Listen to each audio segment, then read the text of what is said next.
Hello everybody out there, it's me, Mr. A.K.I. and Dr. Eggman here as always to bring you behind the scenes news of the ASF events that we've done in the past. This one will be covering No Way Out, and we are a lot more alive than we were last weekend. So yeah, because last time you were falling asleep on the sofa. Yeah, that was fun. But we're going to be talking about a lot of other things other than No Way Out as well, because this is scheduled for, I think this show is about 2 hours and 45 minutes, so it's quite a long one despite the amount of content we actually have on it.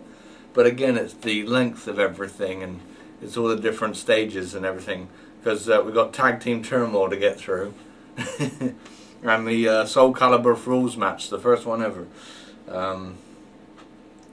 I'm not sure if we've had another one since that. But anyway, let's get things started here. I might have the sound on. 1 second. Yep, I did. There we go. Okay, so, right, what to cover here? We're also going to be talking about the ASF forum thing, and also there was some other things I was going to talk about as well. I'll think about them as the time goes, but there's going to be more addressed because well, we're getting to near the end. There's only 2 more events after this to do.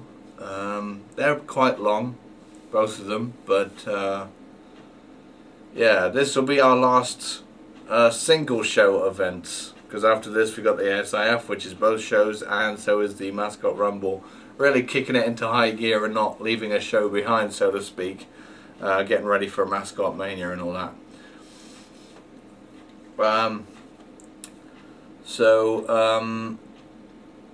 Yeah, this introduction here, we got another one. We didn't have one for the Mascot Rumble, but I guess we'll talk about that when the time comes. I think it's because you couldn't think of one. Yeah, I kept saying that. I don't know how to introduce the Mascot Rumble without going overboard and making it too long. Because this one was fairly long. Because this was me talking in my down-to-earth voice. In fact, some of you might recognize it as another person's particular voice who appeared on this show. On this particular one. But we'll leave it at that, and I'll tell you later, unless you've worked it out already. Then the background music was actually taken from a Sonic game. I think it was Sonic Adventure 2. Just interesting little factoids to kick off. But yes, so the show was starting to show its drag at this point, because it was a good, better part of a month or so to make this from the previous show, from what I remember. So things were starting to show their drag. They were starting to show their drag on the regular shows as well. So yeah, life was taking over at this point. But I was still definitely looking forward to making this event even more so perhaps than the others, because it had been so long, and you know, it's always a joy to come back. That's why I'm going to have a lot of fun coming back to make this. You had to give the introduction for the show on this one, because of course my match is first. Even though I'm not going to be in it, but that was what was being billed, so that was going to be the match set. But of course I'm not going to be stupid and fight the match myself. Are you kidding? There was a bit of an editing glitch there. We had the cage showing twice, but I think I was supposed to get rid of the black fade out bit, but I just didn't get around to doing it. Just said, oh, it'll do, it'll be fine. That was when I was being a bit sloppy. Like I said, the show was dragging and things needed to be done. That was probably, the introduction part was probably one of the last things I actually did. Because I guess I'll tell everyone the way the show is formatted in terms of what gets made first. While this carries out. This was, yay, me having a beard. And everything, and a tash and some messy hair, which is still a lot shorter than what it currently is right now. I definitely look more Japanese there. You don't look Japanese to me though. Yeah, but I'm in on the game. Oh yeah, you look Japanese there. I guess. Or Chinese. No, you look more Chinese. I'll stick with that. Okay. But yeah, so the show was starting to drag, and so yeah, I'm gonna say the format of how I do everything. So the first things first that I get out of the way is the promos. Any promo that needs to be done will be done. So it's a case of writing it all up, trying to think of what will happen, and then sending it off to respective voice actors. If the scene contains more than one person, then I might include the entire script for them, just so they know what they're reacting to adjust their character accordingly in reply to that, rather than just reading a bunch of lines that they're supposed to say without seeing what the other person's going to say. Or I will give them descriptions as to how they're supposed to sound, either annoyed or happy or frustrated or whatever. So that's that stage. So there's a prime example. Obviously, I need to. I most of the time when it comes to me talking, I'll just talk, and because I'll know what to say. I will kind of make a script for myself, but I'll usually trail away from it. So it's usually a waste of time. So I just talk, and whatever's on my mind. But I don't, because as you know, when it comes to making speeches, sometimes I forget what I've already said. So because of that really short term memory problem.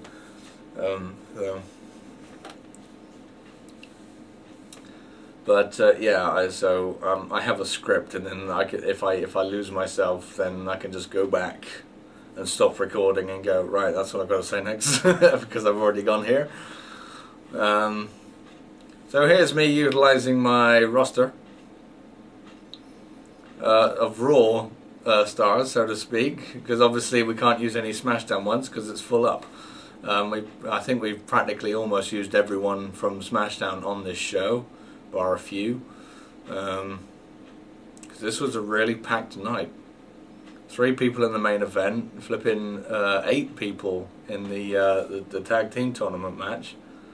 So yeah, we really had our hands full. Even Cyrus was included, and he isn't even in a match. No, this was that promo, wasn't it? When you were building that up. That's the first time you've ever built a promo up. Yes, it is.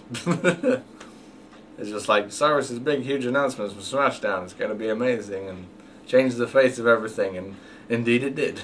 So I wasn't lying about that. But yeah, that's the first time I've ever built up a promo, which was interesting, to say the least.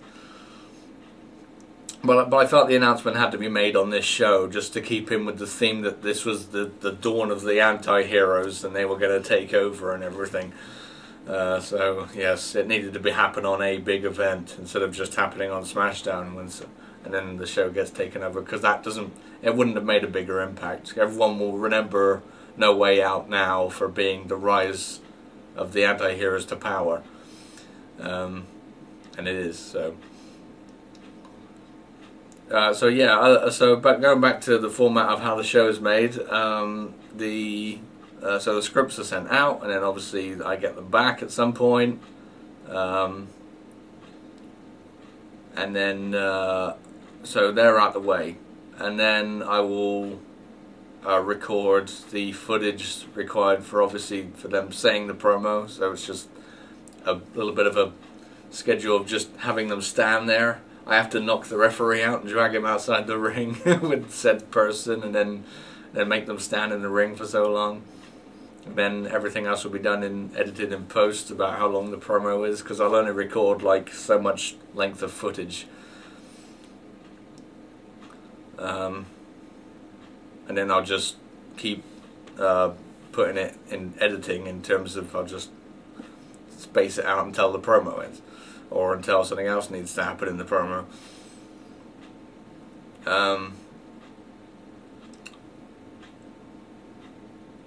And also Ric Flair has to make an introduction as well, because I don't know if some people have noticed, but yeah, you obviously have to have two people in the ring. You can't have one person.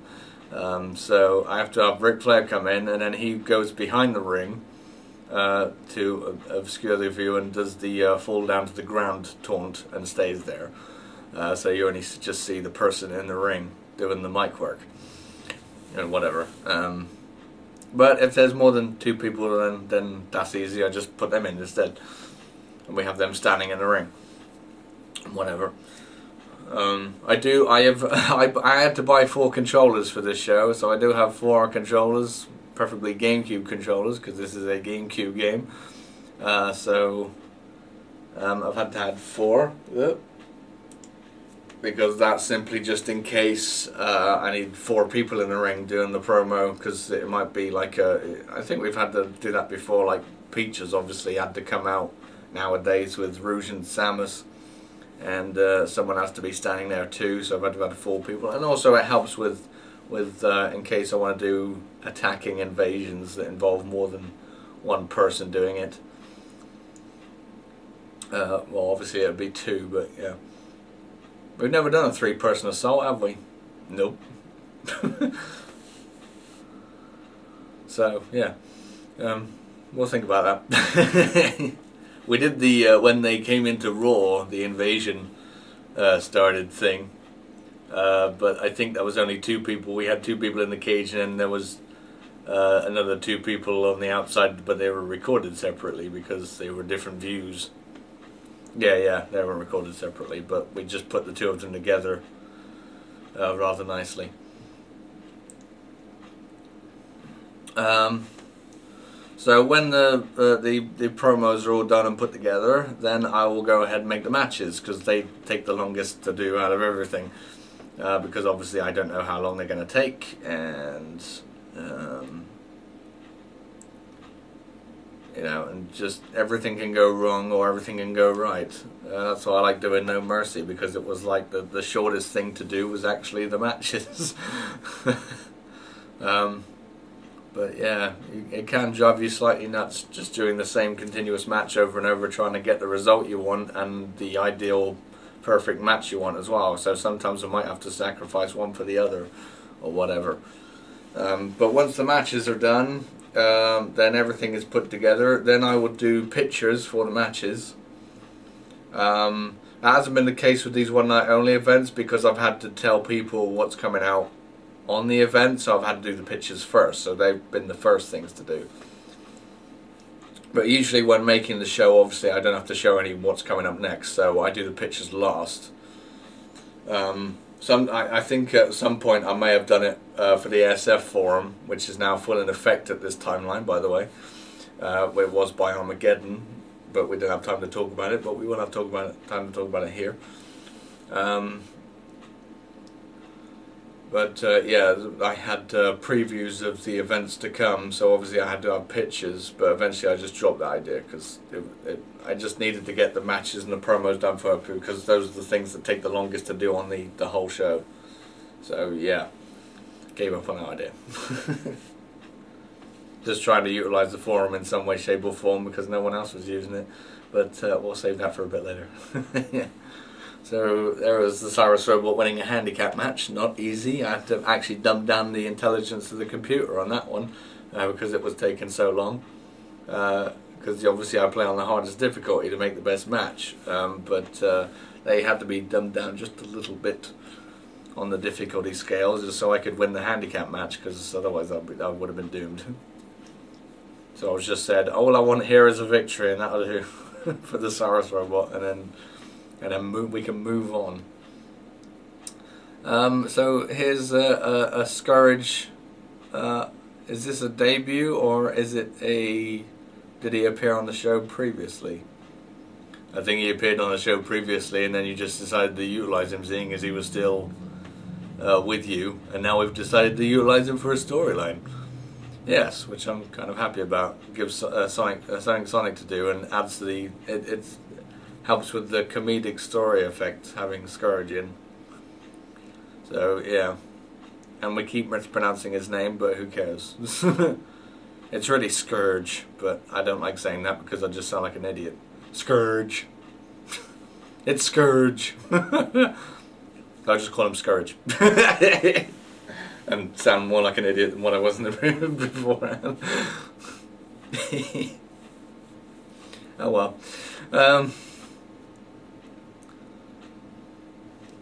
But yeah.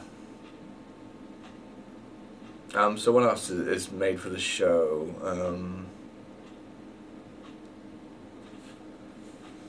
Well, obviously we have to do the voice work afterwards. So to do that, I obviously have to put everything together, put the entrances in. I record all the entrances in advance, so I just have them available just to slap in when making the show instead of having to record them all the time. Because let's face it, it's going to be the same entrance, so there's no point on recording it more than twice, or more than once even. And that's the only reason I will record new entrants is, of course, is if it changed. And also if the championship holder changed, then I'll have to re-record it with the championship, what they are above their name. And that's one of the problems this game does give me, is the fact that I can't get rid of that little bit above the name, so I have to put something in there, otherwise it just stays there. For some reason, if I just delete everything and press OK, it still says the words. So I can't do that, so I just have to put something in, so I just put a star in. As everyone I'm sure has noticed. So yeah. And I'd had to do that with everyone, and it looked stupid, so I had to put a star in with everyone.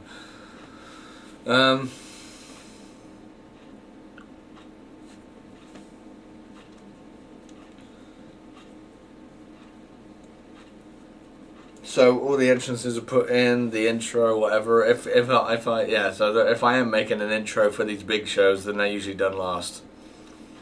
So yeah. For Armageddon, we had to do the little previews before the event, before the match itself, the black and white thing that I was talking about on the last show. Obviously, I have to do the match first, and then I'll just say that was a good moment to put in, so I'll put that as a picture, and then we'll do the little spinning animation thing, put that in all in post, and put the text on. So that was all done at the end as well.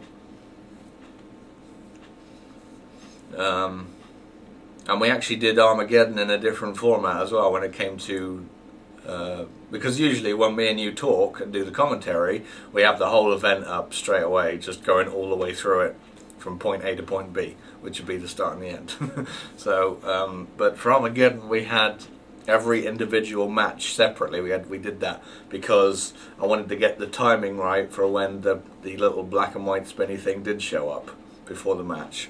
So we split everything up, and then the ending of each part would be the match screen. So then we knew when to stop, and then I would insert the next part, and then we put it all together in post for that. So that's how that was made. But for everything else, we did everything from start to finish practically. Maybe for the longer events, because we didn't have time or stuff, we just did half and half. Or if I was feeling a bit under the weather for that particular time, then we would just do one or two matches, and then we'd do the rest at another point. But I always wrote down notes afterwards to make sure I remembered what we actually talked about beforehand, for obvious reasons. So we could keep the continuity going. This was a weird decision here with the Cyrus robot, with Metal Sonic and Metal Knuckles teaming up, because that's the last thing they're going to do, but hey, they're fighting for me, so they're earning their keep instead of having a rivalry with each other. But yeah, that was a fairly I'm like, fire with fire and have robot versus robot. And everyone really fully realized how actually evil I could turn out to be in terms of character. I think everyone was getting very scared at the way I was acting on the on the commentary. Yes, you can be exceptionally evil looking when you're doing it as well. You were looking at me several times with that glare in your eye. And no, I'm not saying that just for the show. He was literally looking at me with that kind of devilish look about him. But I was only doing that to make you feel intimidated, so that it would reflect in your voice. Because if I just told you to, in advance, just to act scared at you, it wouldn't have come off right. So it was just, I didn't direct you to do that. It was just all plain simple reaction from what you were doing. So I'm glad you kept up with the action and went along with it, looking at me. Yeah, we were doing some acting here, but that was off camera. Scary acting too. I'm gonna have a drink.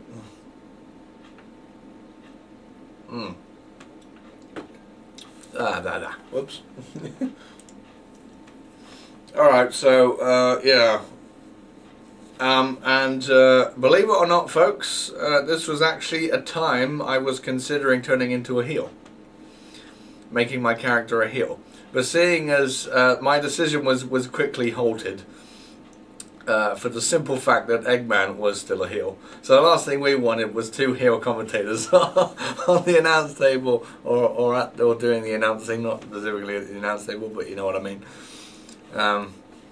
So that decision was quickly dropped because you couldn't see a way. Because I said, you know, could I turn heel after this show? Or after this match or whatever? I definitely didn't agree with you turning heel after the match, but after the show you could have, with the whole Cyrus thing and the robot. But, you know, it was a case of if you can't beat him, join him. So you were going to just team up with Cyrus and be an idiot. Yeah, I couldn't work out a way to turn myself into a face like that. So, yeah, we still had the thing to carry out with Mandy, and obviously the only way I'm going to pull that off at the ASIF is to be a heel. So, yeah, I couldn't have been a face going, yay, Mandy's the champion of everything, and you're going to like it because I'm a face now. So, yeah, there you go. But he was considering it. He asked me a couple of times. So yeah, this may have been a heel turn, but it wasn't. But who knows what the future holds?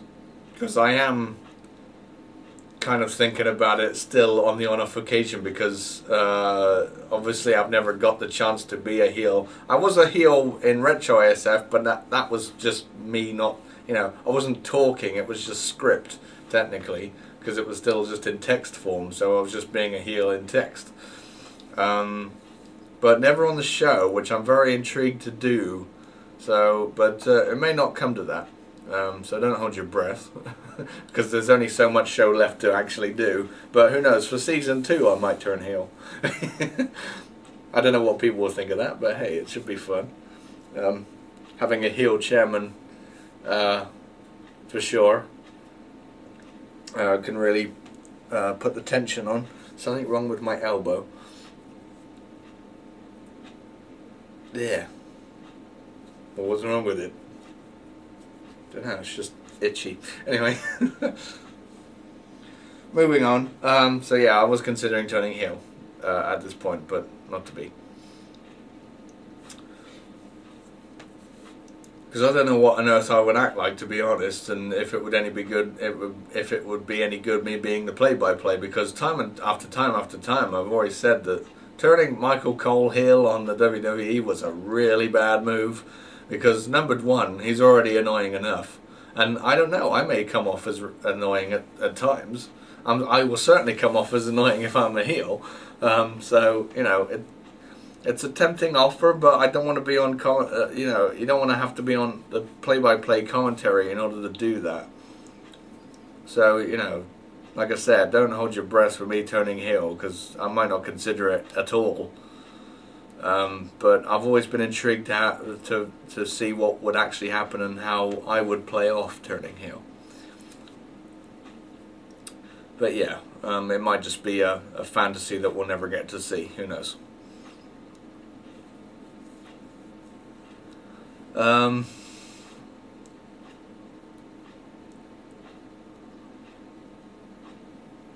But yeah, what was I saying about Michael Cole? Who cares?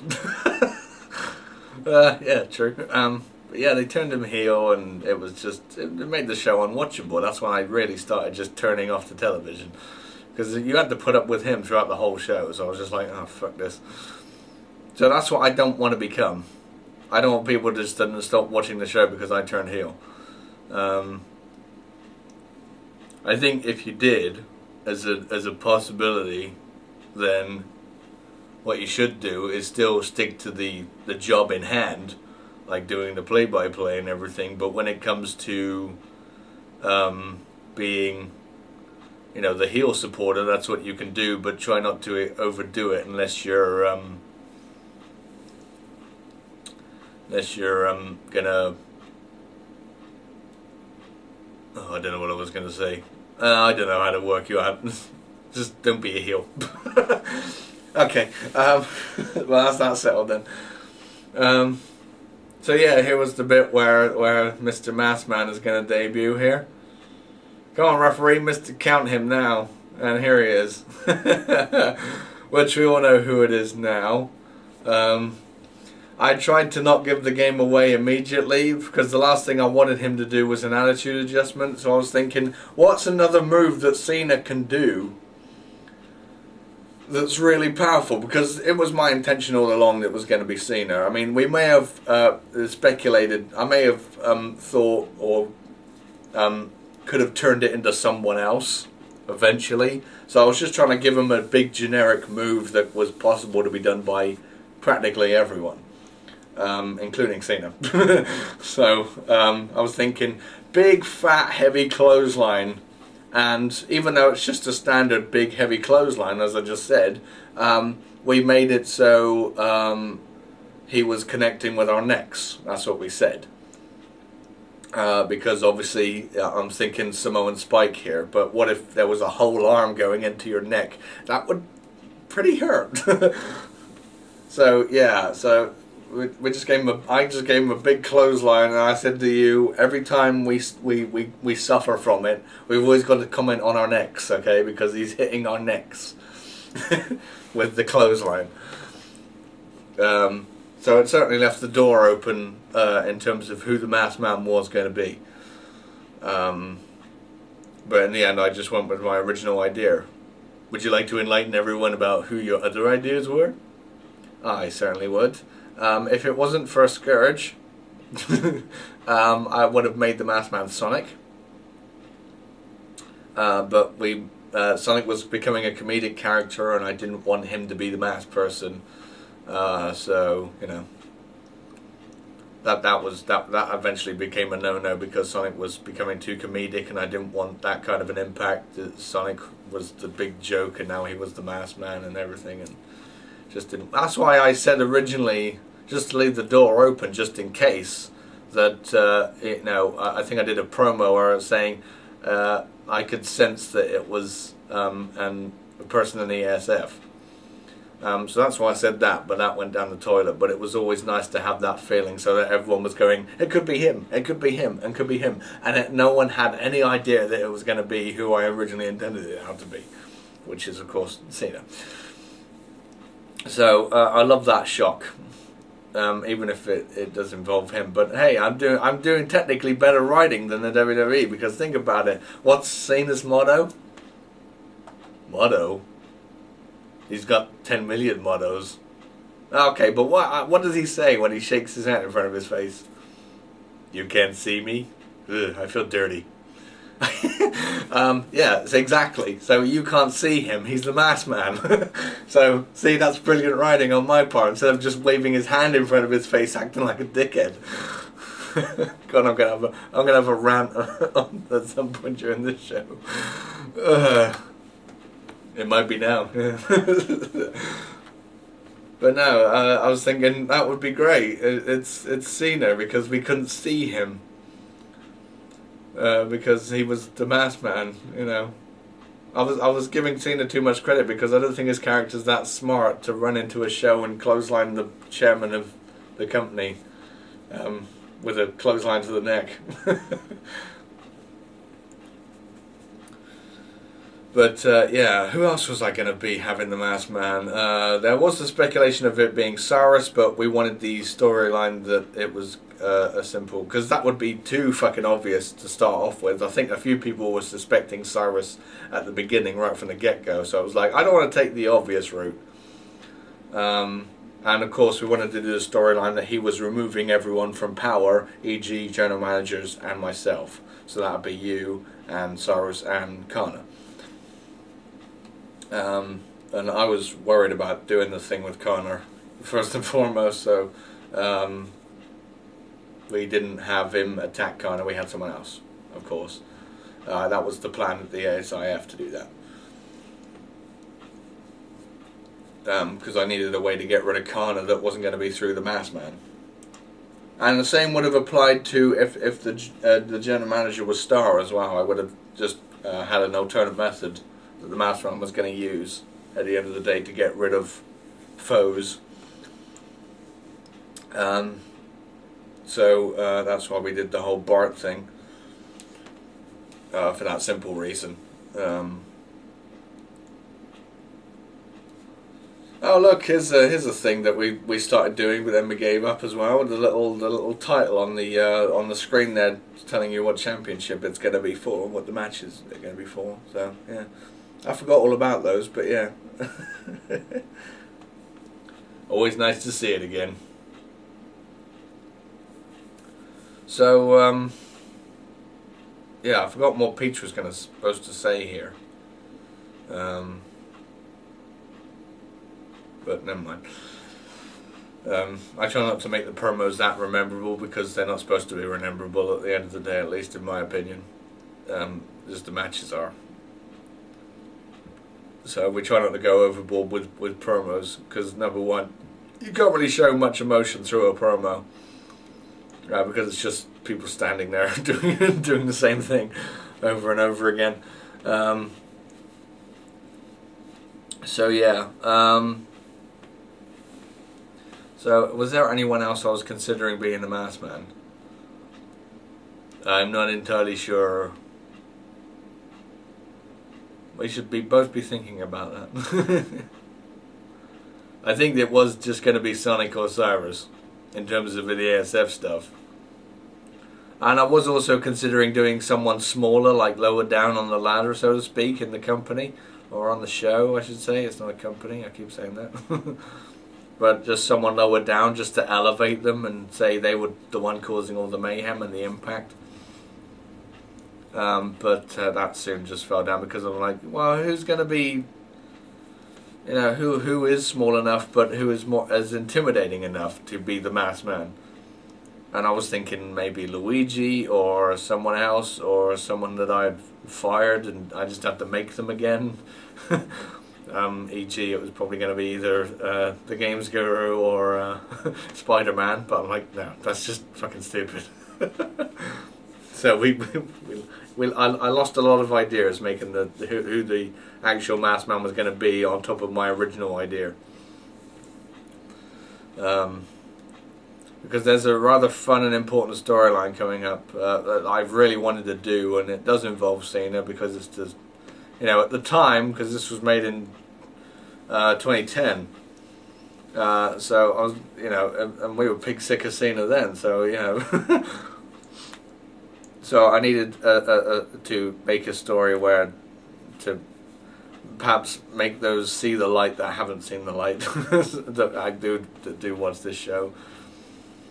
But yeah, I didn't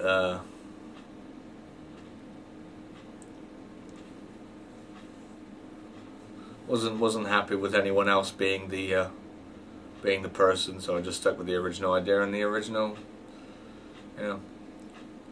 And yeah, I did his voice So of course that was the voice at the intro. Or that was me testing out if I could do a masked man voice, and I just said, well, let's do a tryout and have me doing the voice part for the beginning of the intro of the show for No Way Out.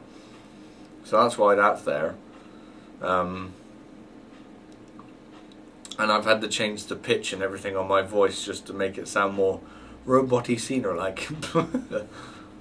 But still, you never quite knew, because the voice, as always with a masked man, is camouflaged.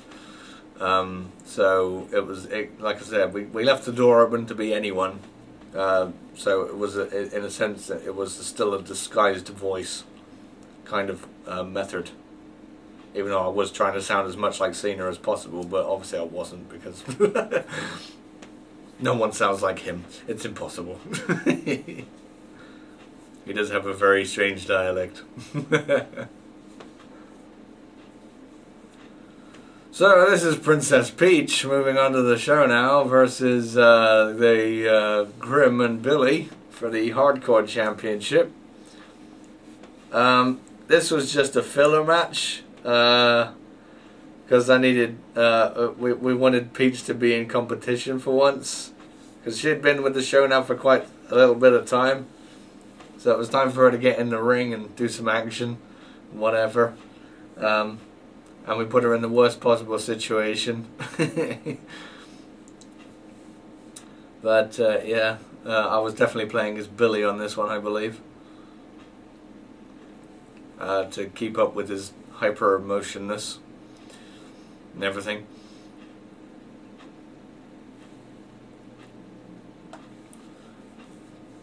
But yeah, I didn't have any long-term plans. This was just to keep Grim with the Hardcore Championship at the time, and you know, just bullying Peach, which was really fun.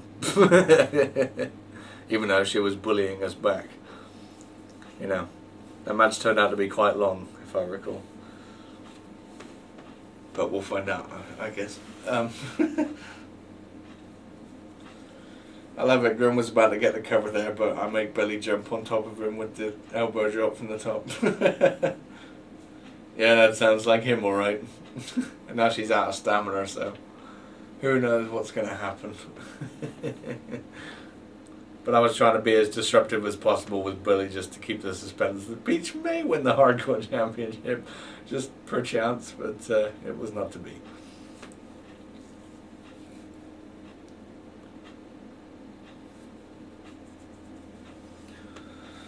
So yeah, I was trying to spend a lot of time on the floor as Billy here, because Grim, it was a good enough match between Peach and Grim. So Billy didn't need to be in there, just to keep them united or whatever. So, you know, I was just trying to get Billy involved on the on-off occasion. And also Peach needed stamina to recover, so so I was trying not to get too involved there, because it's really hard to recover stamina in a handicap match once you've got two people on you. Just obviously for obvious reasons, especially in a hardcore match environment kind of thing.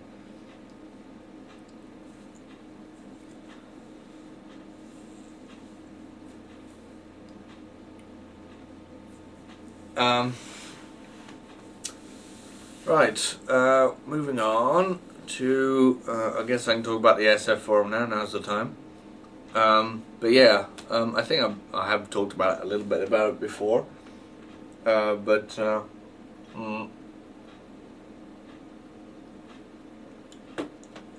it was a case of, you know, I just wanted people, a place for people to chat about the events and stuff, of going on the show and everything, going on with the show. They get a chance to talk to us directly, because of the Ask the General Managers thing, be it storyline or be it not storyline. So that option was always nice and available, and that was definitely one of the most used things on the forum. So I'm glad I made the forum for the simple premise of that, even though that wasn't my original intent. But I just thought, wouldn't it be great if they could just talk to us, and you know, and we could be our characters on screen. For the most part, if they wanted us to be. We could talk in character as well as just talking to as us.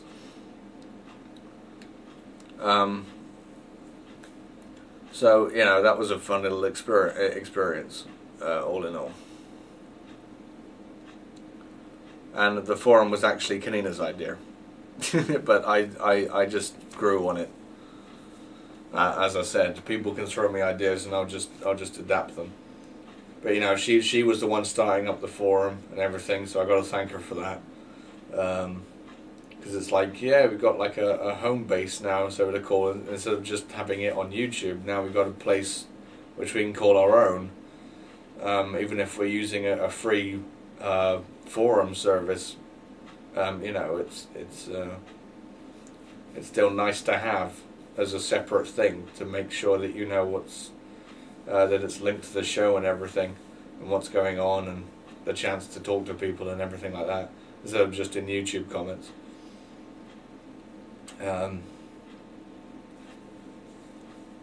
But he's just running around being an idiot.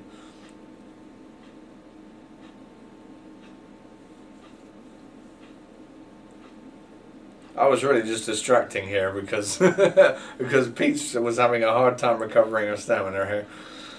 So I was just trying to make the match more amusing rather than just being completely one-sided. So that's all the improv there, Billy just running around and waving and being on the announce table and everything. I was just hoping for the match to end while I was doing it, you know. But that was not to be.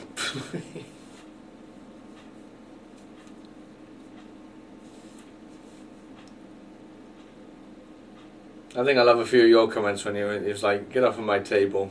It's like, what made it yours? Oh yeah, that's what the Peach was saying now. I've remembered now, thanks to Billy doing that. Well, thanks to me doing that, I should say, as Billy. She stopped she stopped the usage of weapons being utilised, of course, having it her way. So, yeah. I don't know why we decided to stick with that, saying as she technically doesn't make the rules, but I think it's because she just spoke with Cyrus or something, and he's banned weapons from in this match and whatever, which is weird for a hardcore match. But hey, there you go. We had plenty more hardcore action going on because we had the Soul Calibur rules match, which was no exception to death and destruction, and the steel cage was good enough. In terms of some hard-hitting stuff. So we had some fun with this. Yeah, in the end. You know, you got to cater towards everyone. Like I said, I don't want a continuous load of matches with weapons being used, because it does get boring and drag on, especially in a video game world. So it's best just to have a mix of both kinds of matches. At least that's what I think. Don't know what you guys think at home, but hey, if you think otherwise, then make your own show. Don't say that.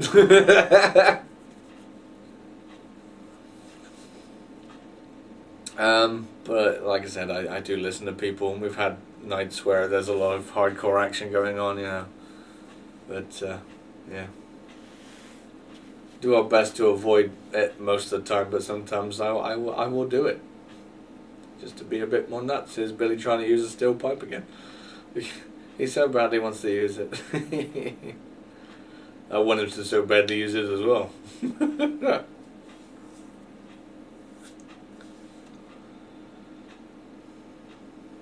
Peach was doing some nice moves there, and like I said, this match was dragging on a bit. Peach has finally recovered her stamina, and now is kicking a little bit of tushy.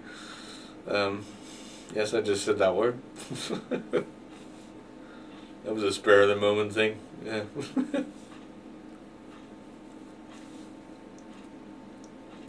But yeah, the forum was made for simply just fans, not for me specifically. I was never planning on utilising it heavily or making it, you know, just you could just talk to us. That was the only thing I was going to use it for. But it changed, and you know, now I don't know what to use it for, but we still have it. Now, of course, I'm using it for the one night only events, and also for the Hall of Fame. Not that we got much of a chance to do that yet, but when it restarts, I guess I'll remind everyone now. The Hall of Fame is a little bit different from the regular Hall of Fames that you're used to watching. Is we have different categories for subjects. and it's basically based off of who's been the best in the whole entire series, or the season, I should say, or whatever. It can be series or season or whatever. Just from the start of, well, the early days of being on YouTube to right about now. So we just have different categories, and you guys can vote for them. And it's still open. I haven't necessarily closed it, but no one's been voting because obviously the show has been on hiatus, so everyone is assuming that does know that the Hall of Fame is still up for voting, but it is still up for voting. So unless you don't want anyone in the Hall of Fame, start voting. But it'll be just coming down to who's the best male competitor, the best female competitor, the best tag team, the best faction, whatever. Just all that mumbo jumbo, just different categories, and then we'll see who is determined to be the best by the fans. So it's like viewer's choice, in other words, almost. But that's how we do our Hall of Fame. That's always how I did the old Hall of Fame idea and concept. Usually it wasn't called the Hall of Fame, I've just adapted that name. Usually it was just called the best of that particular season that I did in text form. And then people just voted for who should get the reward for who's had the best story and everything, and all that mumbo jumbo. So might as well just continue to do it like this, but just under a different name.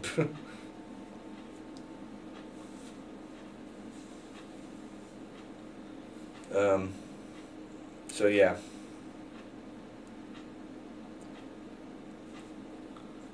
So it's still all up for voting. I think I might put a link in the description for you guys just to see every detail about the Hall of Fame that is still open for votes. Grim keeps doing this pinfall. that crucifix pinfall there. It's very distracting for some reason. Anyway. Okay, now you're going too far. Oh dear.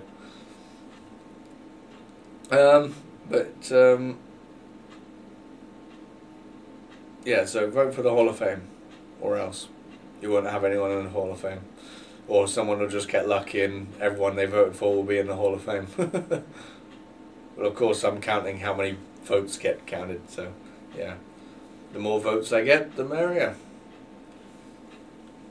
And the more happy everyone will be for giving that person a medal. An accomplishment, so to speak. And the results will be given away obviously just before Mascot Mania when we come to the round of doing that.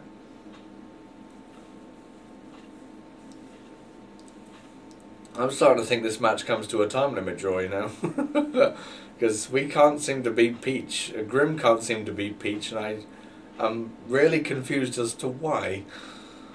Because obviously Peach is a pushover in terms of attributes. There's me trying to just get a cover to say fuck it after a German suplex.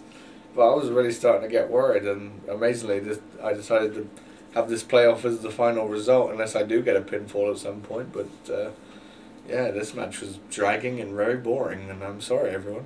But this was simply filler, so maybe I wasn't just thinking about it so much at the time. I just said, no, fuck it, I'll just do it once and then we'll be done with it. As long as Grim is the victor out of it, or Billy.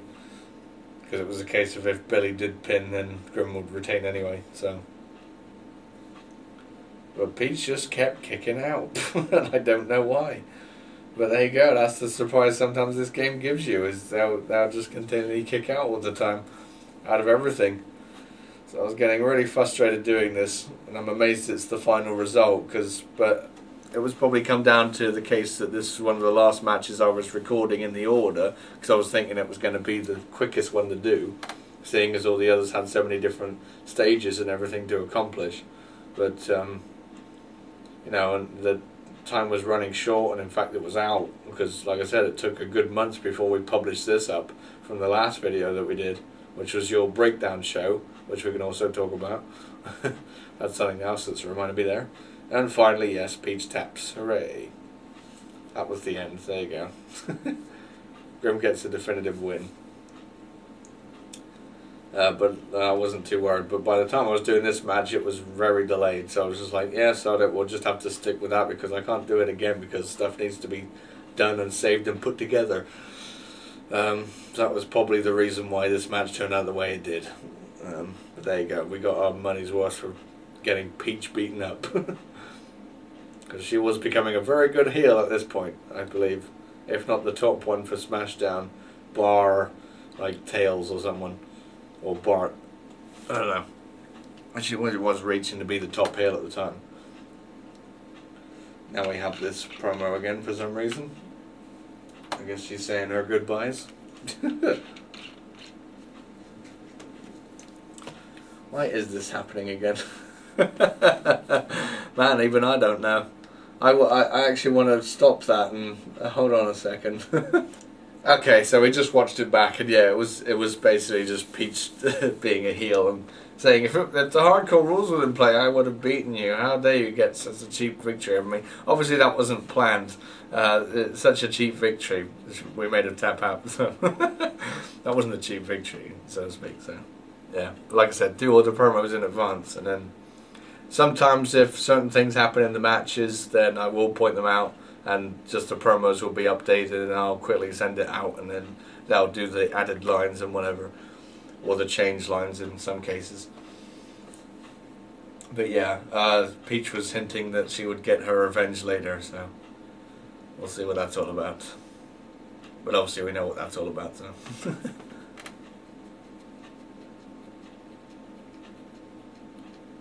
Oh, jeez.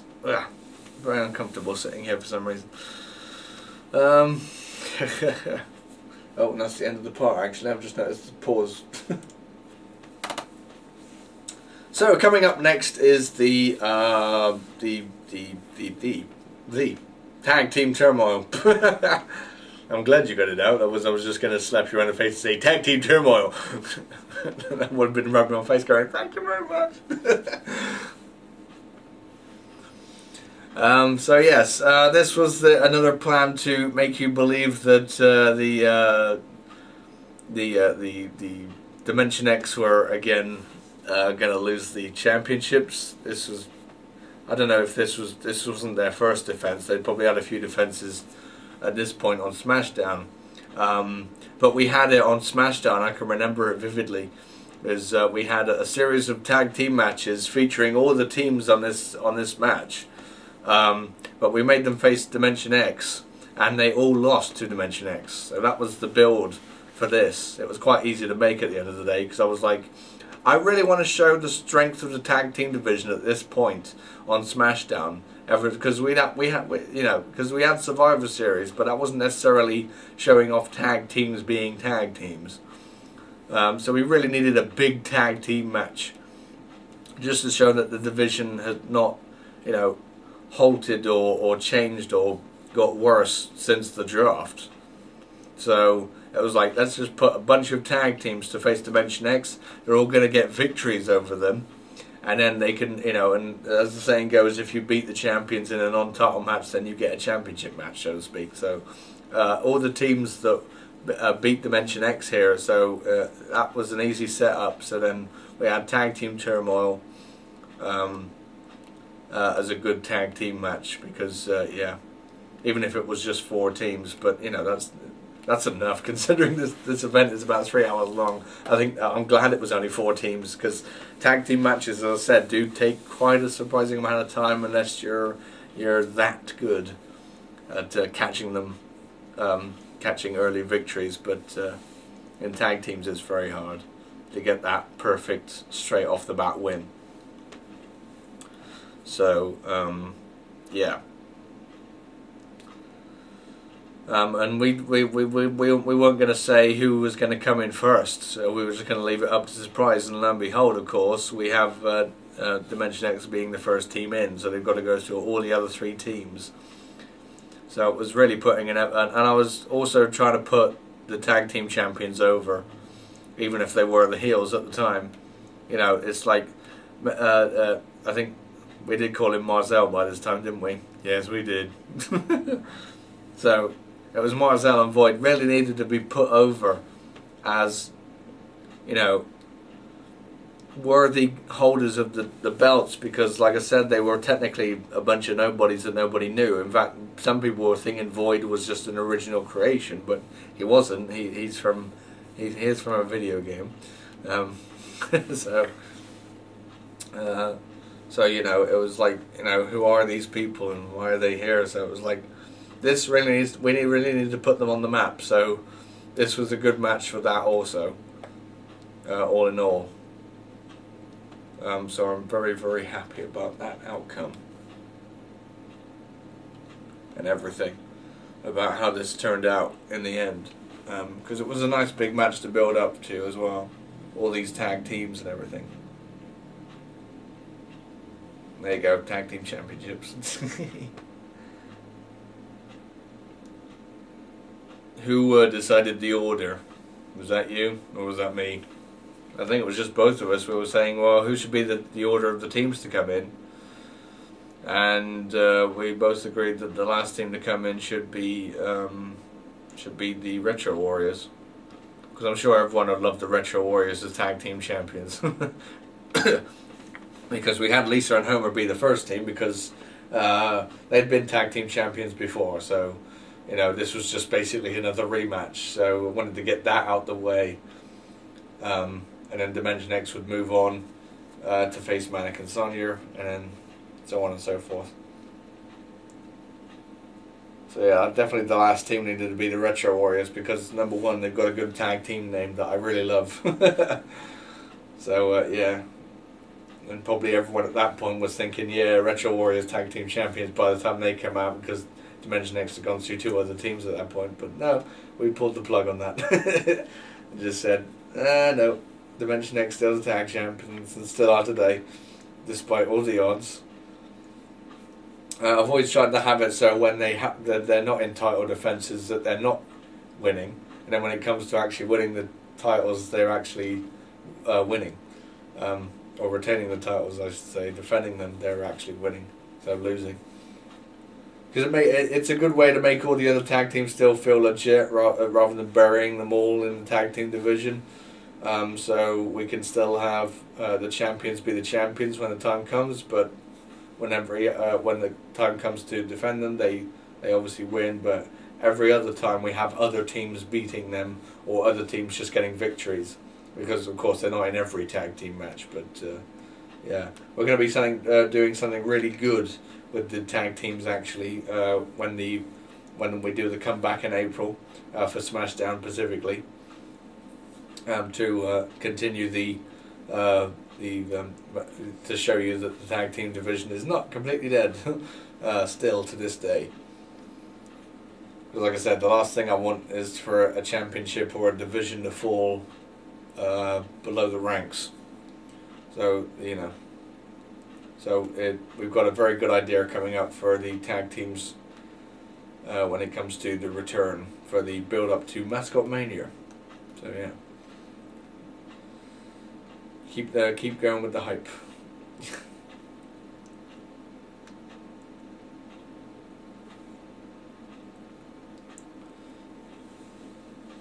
Anything else you want to discuss? Well, obviously there is some things, but I'm trying to think of what right now.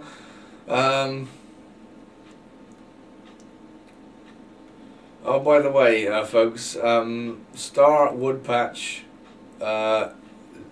Woodpatch is not her name, her original name. She took that from me, just so let you know. I thought I'd let that out right now.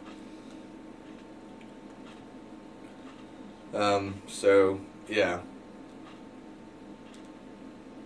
Because Aki's last name should be Woodpatch, and I am going to utilise that when we could do the return, because fuck it, because that's that character's second name. But we just thought give it to Star because it makes her sound a little bit more official, but that is not actually her name, and she doesn't have any right to have it. I don't know if she still is active on YouTube, and if she is, if she's doing anything on her channel, but yeah. There's a bit of spite there between me and her for that she's kept the Woodpatch name on her channel, because that shouldn't be her name. We just gave her that for the show. So yeah, shouldn't have it. Just thought I'd let everyone know. while I think about it. Because obviously I try not to think about it too much.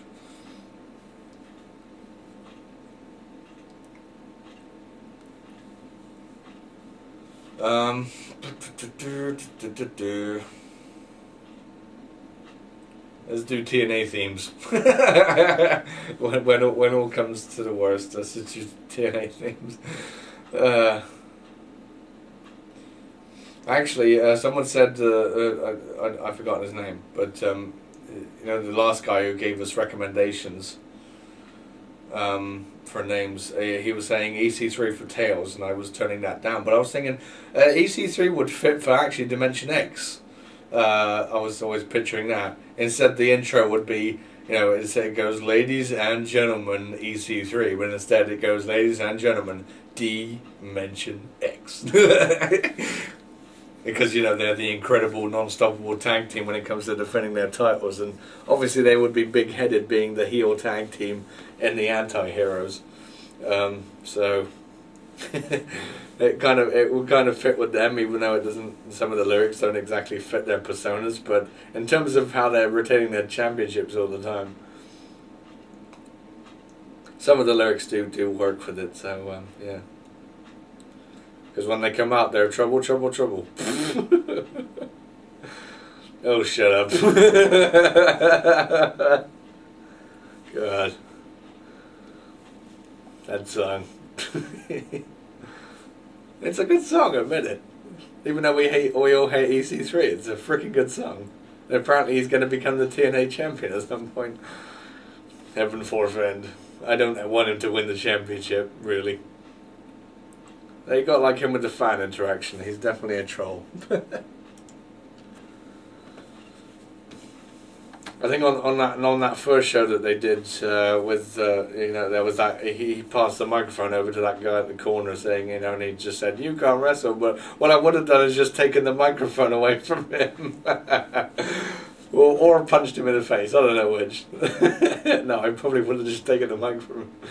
Thanks for the mic there, EC3. That guy just was staring ominously at the camera while he was doing the "you can't wrestle" thing. But yeah. So yeah, if you want EC3's theme to fit with anyone, it would be Dimension X as a whole, their theme. So if I was able to bring them out as a tag team, like both at the same time, I would be coming out to that. I was also considering with Void for putting the, or I have been considering for the comeback, putting the extended bit of MVP's theme coming out for TNA now. The big fanfare before he comes out. But I might not. It might just stick to what it is already. But who knows? My mind can change a million times a minute.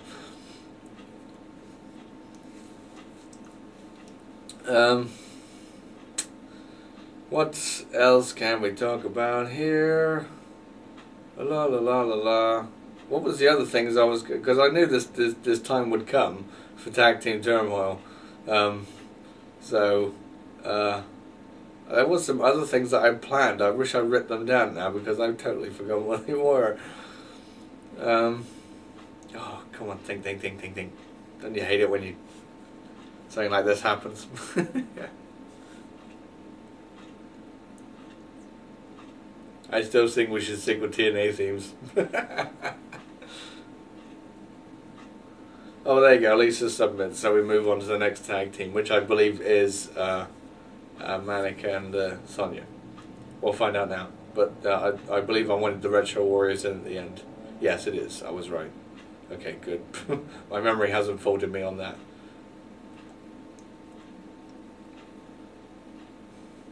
Yeah, because he was also trying to make the fact that Manic wasn't a leader.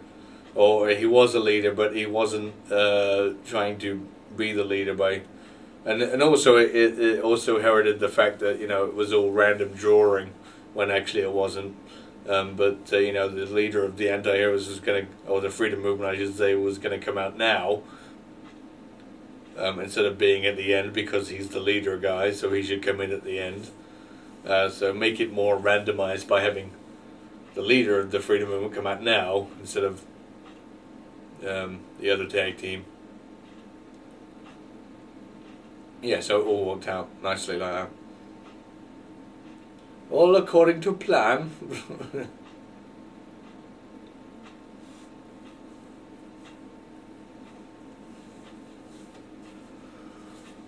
Oh God, yeah. What were you yawning?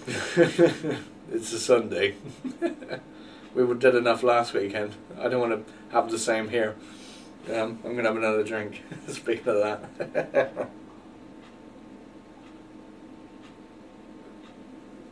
Oh, that's nice. I'm not drinking Dr. Pepper today. I'm actually drinking still flavoured mineral water, and it's strawberry flavoured, and it's lovely. You won't find me drinking that stuff though. No. You can stick to Pepsi. Oh yeah, good old Pepsi. We have such different tastes in drink. Well, Dr. Pepper's not that bad.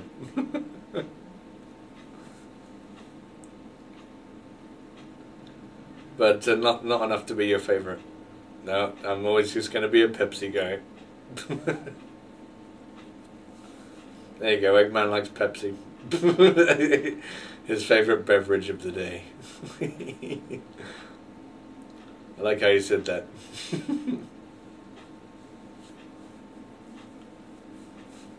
So, yeah, this is actually Sonya in action, I guess we could talk about. I'm just trying to put her into something nowadays. But she's here with Manic, which is always a nice sight to see. Brother and sister united.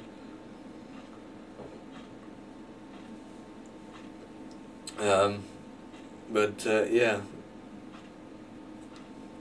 That might have been the other reason, is because Sonya and Lisa were both female competitors, and Lisa's already been a tag team champion, and then Sonya I can't really see as being a champion, and the leader of the freedom movement is not really going to be a tag team champion, because if anything we want him to be going after the main championship, because of the thing between him and Tails.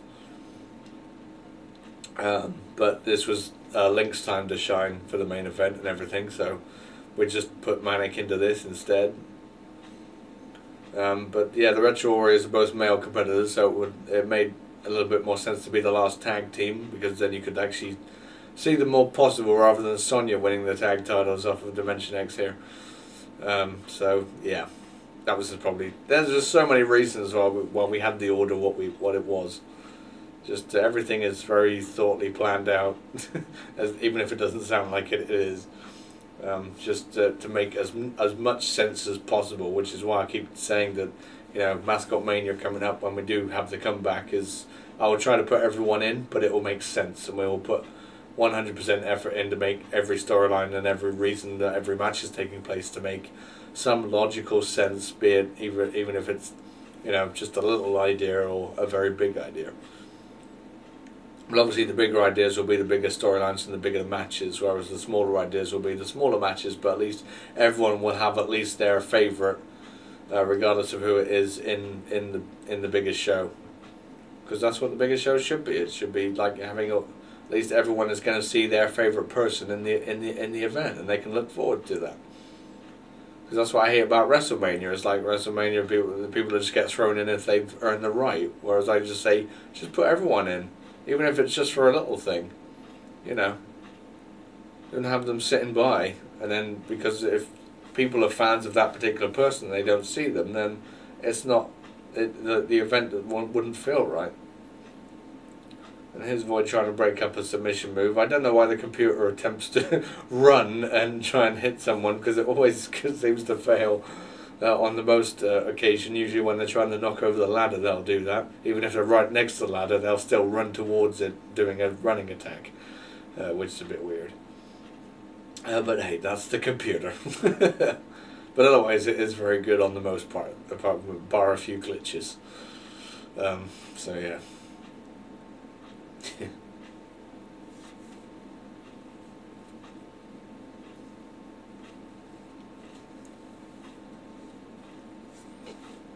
Yeah. So what else have we got to cover here? It's been the Soul Calibur rules match and the triple threat cage. Okay. I'll tell you what, should we just skip right to it? Well, we can if you want. I mean, we have talked about everything that the tag team turmoil was about. Just showing the strength of the tag team division at the time, making sure it was still strong, and it was a good match for the tag team titles to be defended in, and it worked for the No Way Out theme. You can't leave the ring until you've beaten all the other teams, Dimension X. So yeah, or unless you lose to them, of course. Well, I love it. I think one of my things that I commented on was saying, the freedom movement is coming in 2 by 2 by 2. They all come marching in 2 by 2 like Noah's Ark. So they're all going to be gunning for Dimension X, and so it was just really nice to have Dimension X be the first team to come in, just for that simple reason. There's going to be trouble afoot. But now here comes Warrior and Bowman. I'm not sure how long this match goes on for, but yeah, we may as well sit it out. I'm not sure exactly what else to talk about here. But yeah, we'll find something, I'm sure. Because we've still got stuff to talk about when it comes to the... Why don't we just fast forward and just talk about the events leading up to... well, we can talk about the first ever Soul Calibur rules match coming up. That'll be after this match. Oops, a daisy. So the yeah, it was that match came to me in a dream. No, it didn't. The match idea and concept simply came to me as like, this could be interesting and possible at the same time. If we were doing a rivalry between Nightmare and Astrolf, who were from the Soul Calibur games, what kind of great original match or just match can we have them in? And you just said have a match with them using weapons, so I'm like, well, okay, then we'll just put them in a hardcore match or whatever. And then, but that idea then grew, and I was like, hang on a minute. Usually in the Soul Calibur games, you can win by knockout, or the idea to win is by knockout, and also by ring out if you do that. But I didn't want obviously that on for good purposes. So I came up with the idea for a Soul Calibur rules match, which was basically just, well, as you know now, it's 2 out of 3 falls, but the only way to win is by knockout.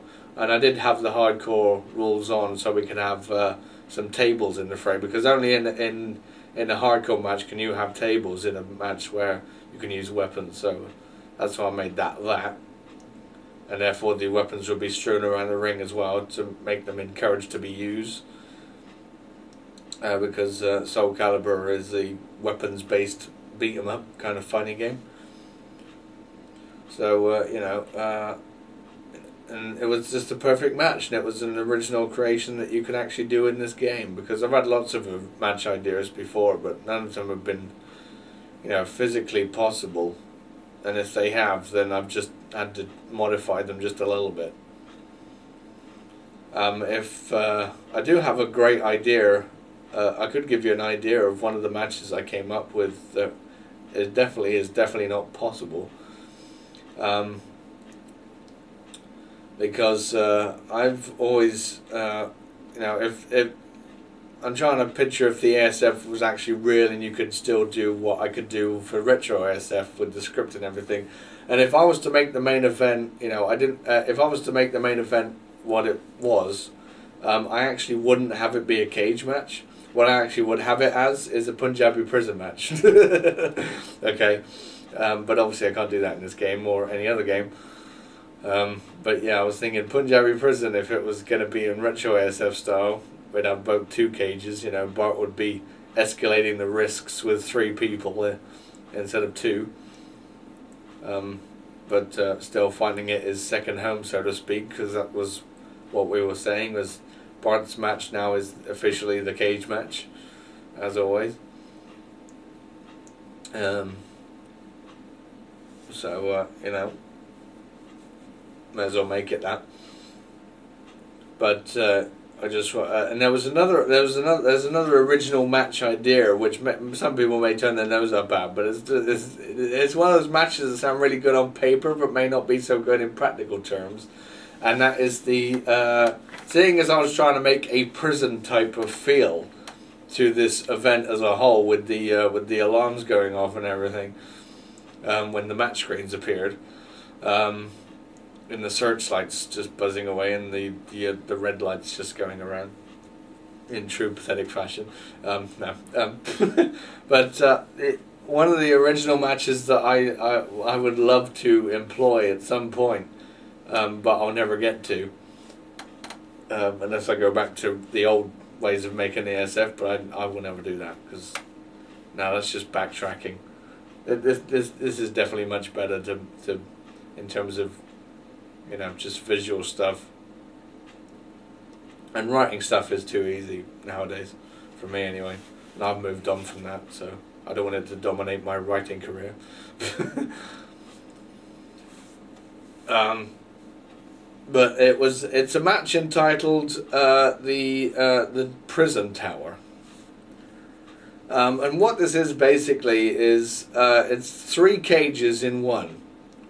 But it's not in the way that you'll be thinking of. They're on top of each other. So think of the triple cage, the triple tier cage match from WCW, that kind of thing. But all the cages are the same size. So it's just basically simply a tower with cages stacked on top of each other. There would be a ladder inside each cage going up to the next floor, so to speak. Which will be utilised. Now, I'm really going to be turning into Vince Russo with this one. I feel that's why a lot of people are not going to like the even the concept of this match. But I think it would be rather cool. But here we go. I'm just having a Vince Russo moment with this, but or with it in general. But what you would still have all the competitors, except you'd have 4 competitors in this match. 4 competitors.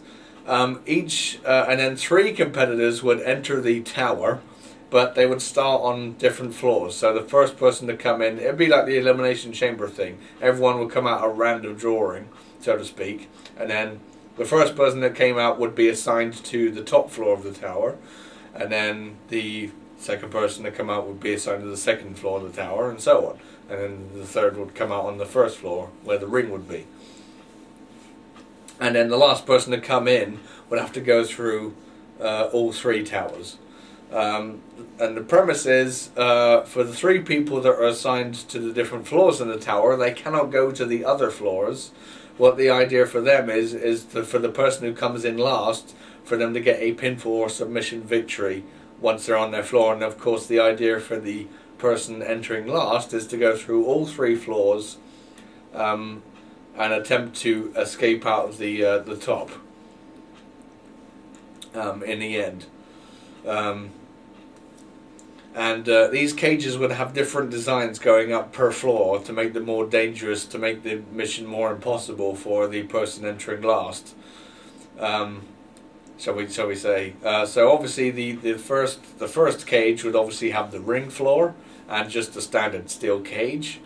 The second floor would have a steel floor, which would be positioned on top of the first cage, obviously, and the obviously the cage would still retain its look from the first floor, from a traditional cage, except maybe it would have bars or something, I don't know.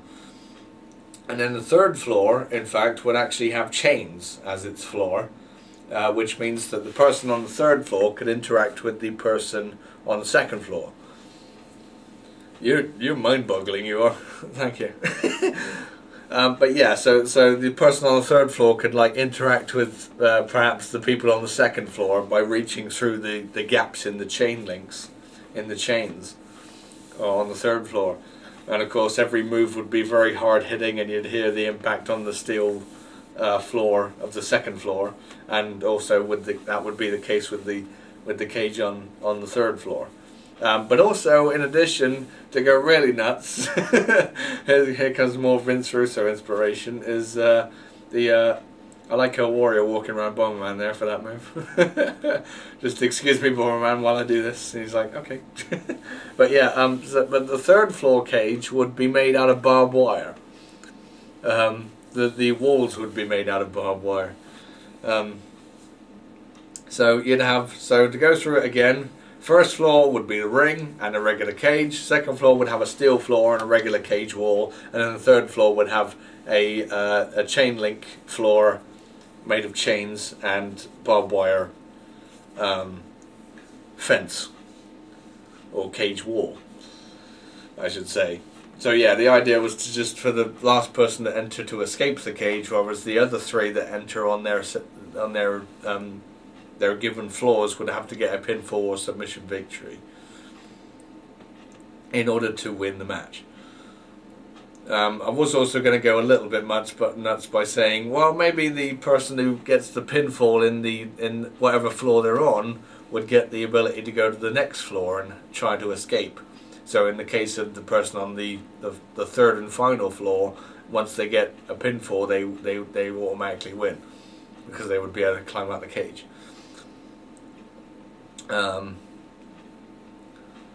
So yeah, that would be that's that crazy match idea. If you didn't completely follow me through, then I might do a few diagrams. Oh, we get a disqualification victory. Oh well. So the Dimension X retained through that. I forgot about that. But yeah, I will draw out the match if those of you are intrigued about the prison tower match. Just having a really crazy thought bubble there, but I picture it as being very exciting to watch, and for the suspense of having the tower come down over the ring. You know, it'd be quite a sight to behold and all that. So yeah. Just three steel cages. Let's see, all the steel cages would be 15 feet tall. So in conclusion of that, 2 cages would be 30 feet. So 3 cages would be 45 feet. So it would be 45 feet tall. So that would be taller than the current Hell in a Cell, I believe. No, actually, I don't think it would it? I don't know. I don't know how tall the actual cell is anymore. I think it's like 30 foot or something. Something like that. So yeah, it would be taller than that. So you know, it would be you know, you thought the Punjabi prison was big. Check this prison tower out. But anyway, like I said, anyone who's interested on the concept of that match, I can draw up a diagram and explain what would happen and everything. In case you didn't get that. But there you go, I found something to talk about. It was my crazy match ideas.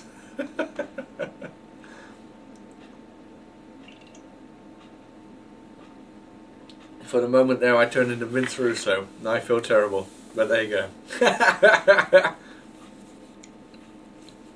Don't discredit Russo for everything that happened in WCW. No, I don't. Just this crazy match ideas, especially for the ones he did in TNA. Yeah, everyone sensed that when we made the Dixieland match that Vince Russo was back doing the writing, but oh dear, that was really stupid. I was thinking it was going to be really stupid. Hang on a minute, climb out a cage and then climb a ladder that's on the staging area. It's like, by all intents and purposes, why would the two guys fight each other in the cage? Why not just go straight outside the cage to the ladder? It's just basically a souped up ladder match. A cage match. It would be a cage match, and we're going to have the ladder match on the staging area, just to be really stupid. So, yeah. Luckily, I haven't fallen into the depths of making an awful gimmick match yet. At least I don't think so. I don't know how bad the Soul Calibur Rules match was, but I think everyone enjoyed it. And yeah, it's a very good match. And we might have had another one after that, I've forgotten, but it would have been on a regular show. We haven't had it on a big match. On a big show, I should say. So here's Cyrus giving the old announcement that he's wants protection,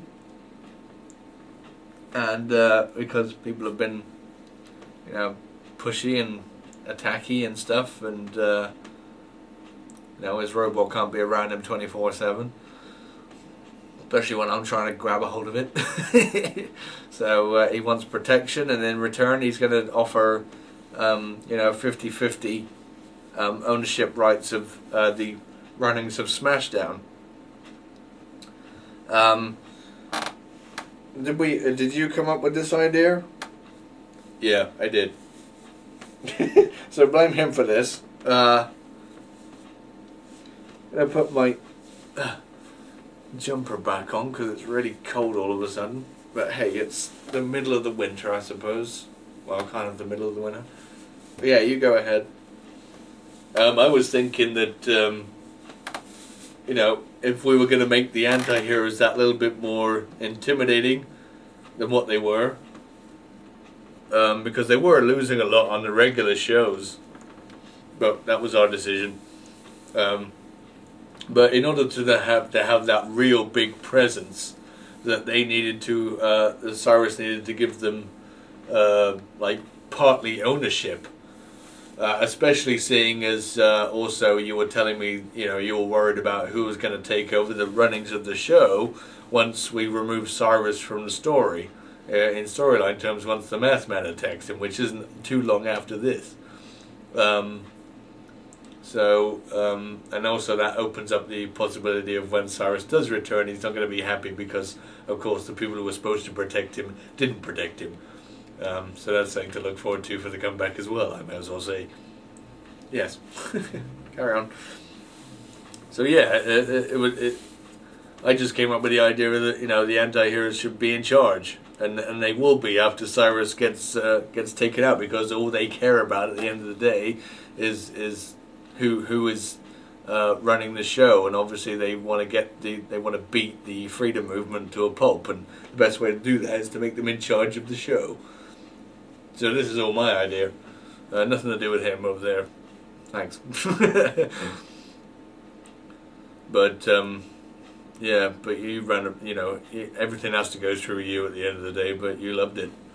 Yeah, because yeah, like I said, I was fizzling over who was going to be in charge, because I hate wrestling shows not having an authority figure of some kind.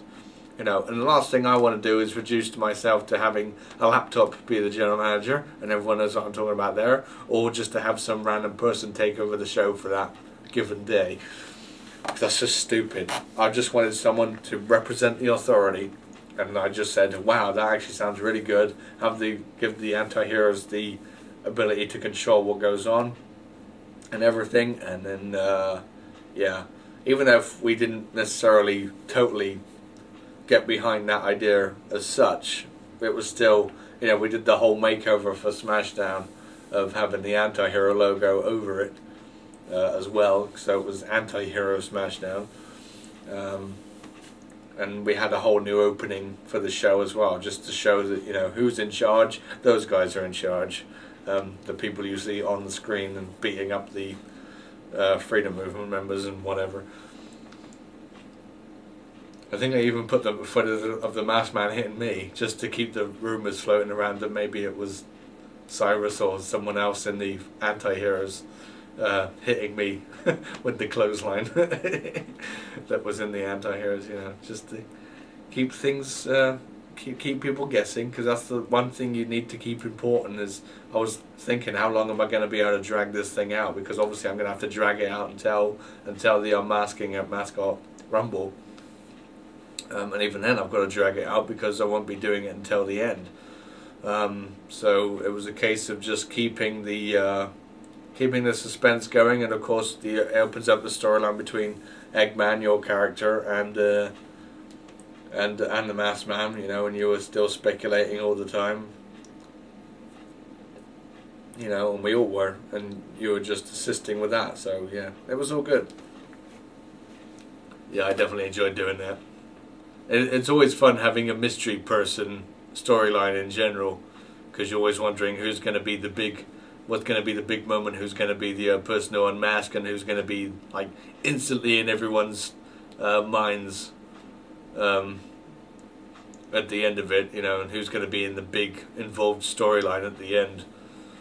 So yeah, well, not that I'm going to involve Cena that largely in a storyline as such, but this is going to really help me come off as a good character at the end of the day, the storyline between me and him. And I'm looking forward to it. Because, you know, I get to talk about the thing that I love the most, and the fact that the reason the ASF was built was because of just shitty wrestling at the end of the day. And who's the epitome right now of shitty wrestling? It's Cena. So, you know, it works perfectly within the guidelines of what I want and why the show was created in the first place. I mean, I keep saying the show was created simply because people kept asking me to do it because it was a great concept and everything, but you know, the original idea was I was just going to do a one-off show because I just hated wrestling so much, and I just said, well, you know, I can do something much better and make it fun and entertaining. And so that's probably the second reason this show still exists to this day, is just because of the state of wrestling. I know there are a lot of other companies coming out of as a result of 2015. You know, we've got there's so many other wrestling shows coming up now. There's Lucha Underground and Ring of Honor, and Jeff Jarrett has a new company coming up. I've forgotten exactly what it's called, but you know, I'll be looking that up and everything, and you know, all these other wrestling shows coming up.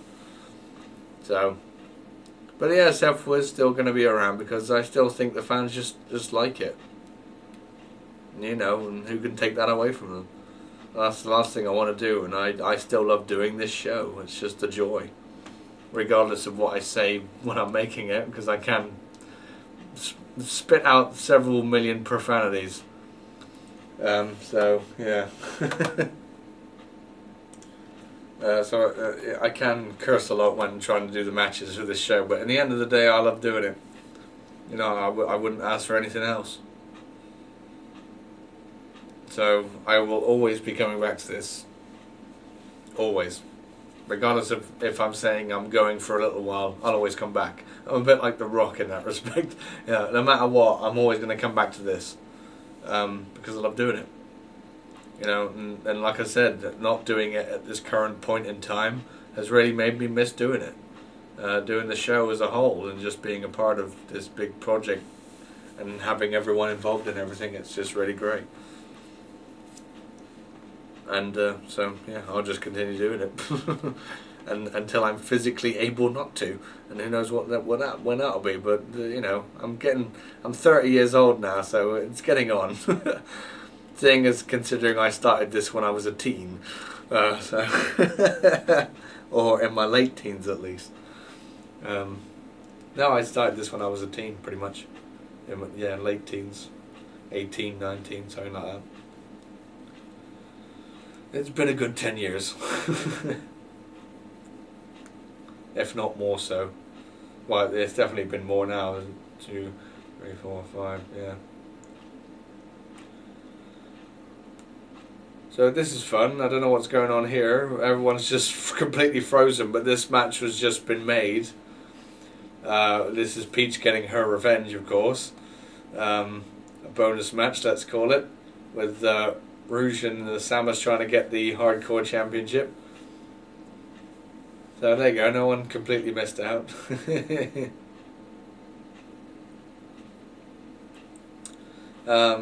So yeah, there's that.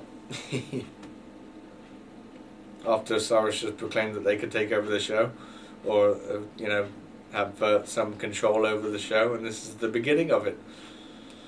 And then of course we get the ending as well for this show, as showing how much power they have and whatnot.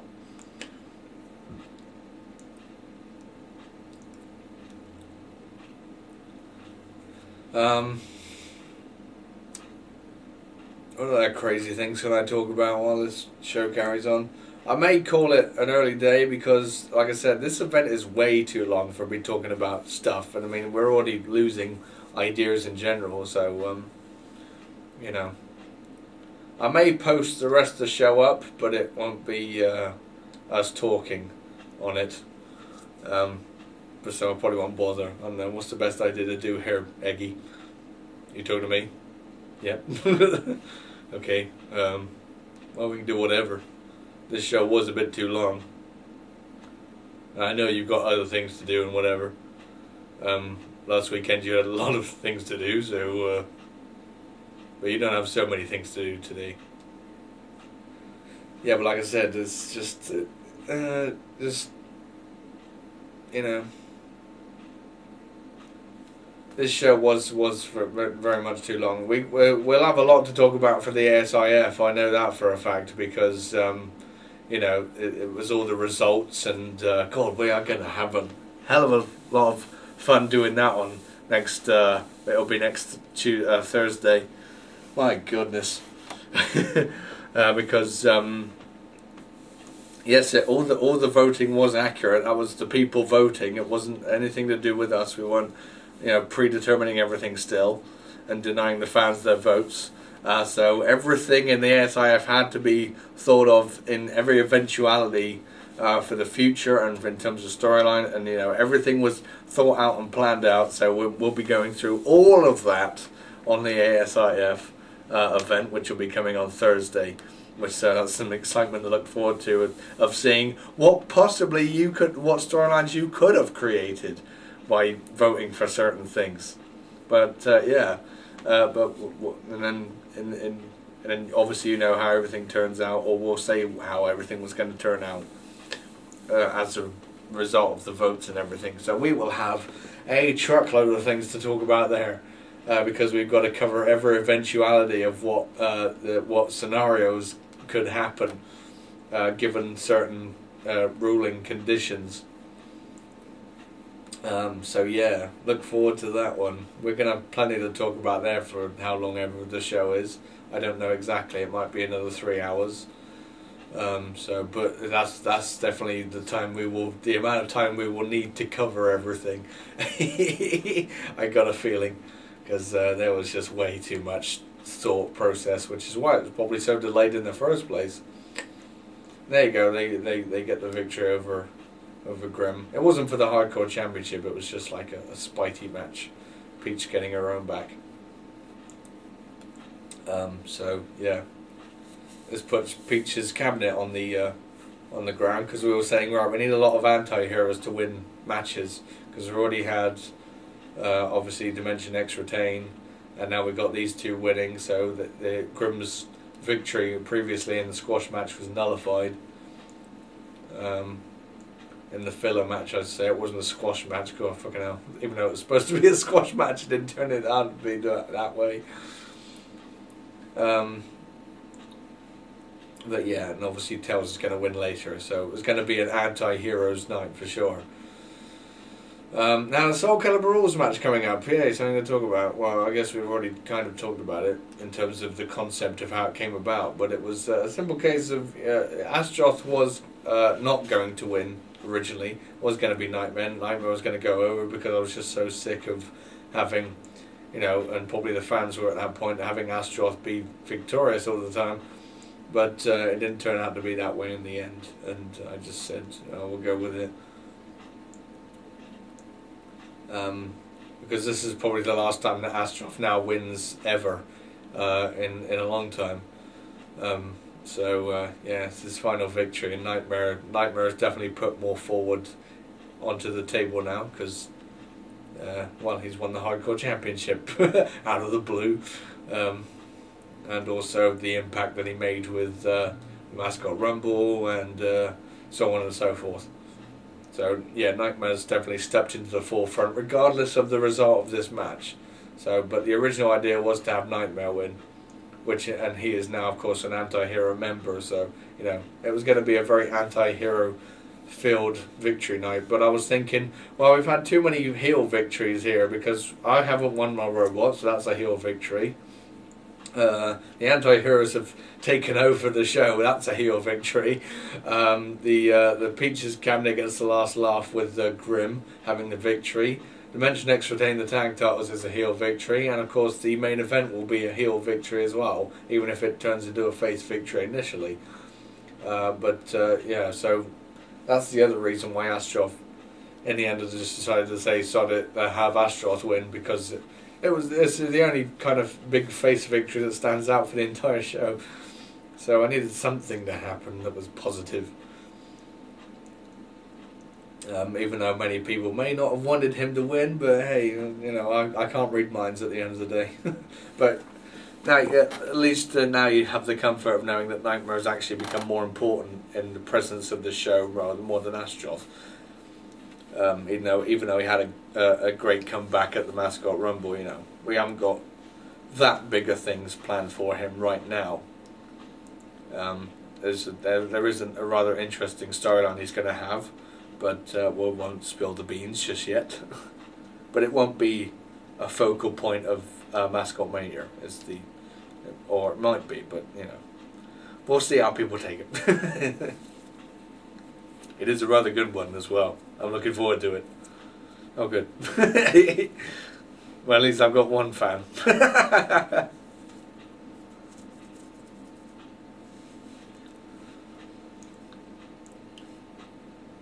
So yeah, bring out the weapons and the carnage and everything.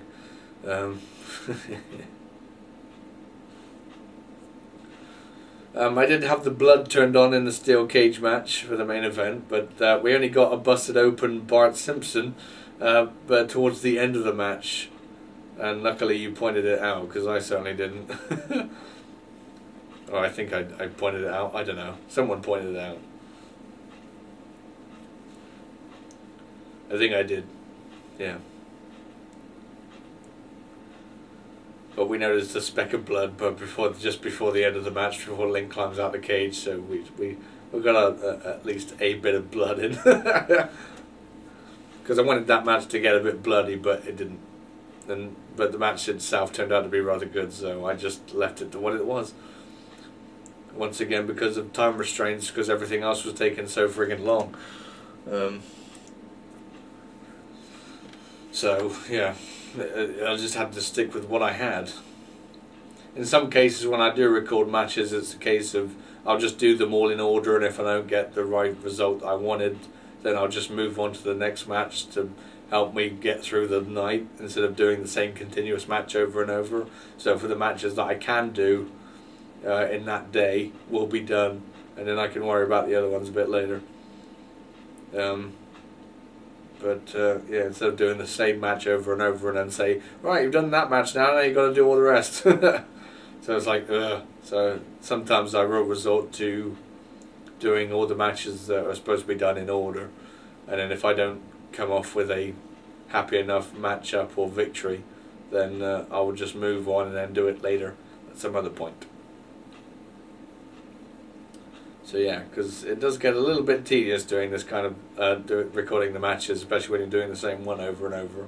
As much as I do love playing this game, it gets repetitive having the same people and the same matchup over and over again, doing it until I get it right. No, because this isn't necessarily me just playing the game. This is me trying to put on a show and create spots and everything, and you know, plan out the match and make it seem that little bit better than what it would be if I was just playing the game. Because obviously I'd just be trying to win, and we'd be having a series of very quick matches, which is the last thing I want. So I try to pace everything out to make things as good and as long as possible. Because I say kickouts are overrated anyway, for the most part, even though I do like them. You know, they don't make a good match. A finish should be a finish, you know, at the end of the day. So in some cases I just want the match to drag out without any pinfalls or anything, and then the definitive final pinfall is the only one and truly end of the match. You know, and if they kick out, then that's the big surprise at the end, I guess. Yeah. Looking for quality over quantity, as always with these littler shows. When it comes to just having one show being the big event revolving around. So I try to make the matches as long as possible. With Survivor Series, it was going to be a given that some of the matches were going to be really long. because they required to be that long, but that was one of the rare occasions. But for Summer Strike, things weren't necessarily planned out, and that was the same case with the King of the Ring as well. Just trying to get through matches as much as possible, so making them long or longer than what they should be. So otherwise, we would have had a very long night. Yeah, because these events are long enough as they are. So to pace them out any longer, I mean, we had 11 matches, I think you said, for King of the Ring. So that was just for the King of the Ring tournament. So if you paced them out, then that would have taken forever. You know, probably would have reached a 4-hour time limit or something, and we both would have been dead as a result of that. Yes, definitely for sure. I need more drink. La la la la. Strawberry flavoured water. It's lovely. So what else can I say about the steel cage match necessarily? It was always, of course, going to be the original idea that Link was going to escape, and then because the anti-heroes have taken over, now they're going to have a rematch, make Link defend already against in a handicap match in the cage, and it was also to make Bart fall back into behind the picture, so to speak, because now I wanted the focal point to be Tails and Link, obviously, for future days to come. So Bart needed to fall into obscurity somewhat, when that was the best way to do it. Is suddenly now the focal point is suddenly the YouTube title is on Link, and now he's going to have to defend it again against Tails and the Sarasor Warriors, now in the anti-heroes technically, being using the services of the robot. So yeah, because Bart had been another one of those people where I just wanted to get them out of the main event picture, just completely, for the time being anyway. Because he'd been in every single main event, and I'm talking about every single main event practically from the day one, being in the Backlash main event, the Steel Cage, being in the King of the Ring main event, the Last Man Standing. He wasn't in the main event necessarily in Bad Blood, but he was still in a big high-profile matchup and still retaining the World Championship at the time. And then Summer Strike, of course, he was in the Iron Man match, which was the main event. And then No Mercy again with Astroth, and then Survivor Series with Astroth again in the 3 Stages of Hell. So we needed really to get Bart out of the main event, and that was the best way to do it, and put the focus now for the main event to be Link and Tails. And then Bart can go off and do something else, and we all know what he obviously went off to do for ASIF, having a good old sibling rivalry. And then, of course, being associated with the Masked Man, and just going on a different path than the one that he was on, that he was going to be on for some time, that he's been on for some time. So yeah, effective way to get rid of Bart is just to put him in the background of the current situation going on, and we did. So there.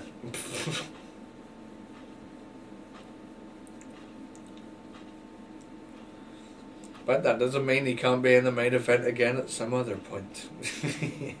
So just bear that in mind. You are such a tease. Or are you just saying that? Oh dear.